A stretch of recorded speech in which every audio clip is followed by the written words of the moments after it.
Welcome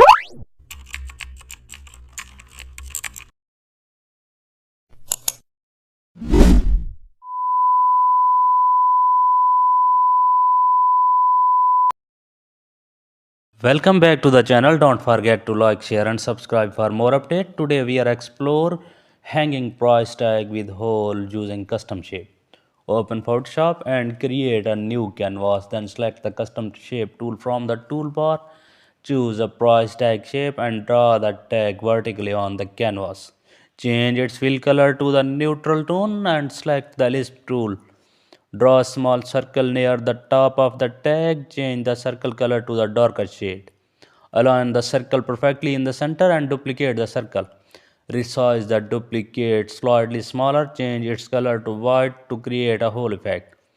And add price text in the center of the tag. Double click the tag layer and add subtle drop shadow. Press OK. Zoom out to preview.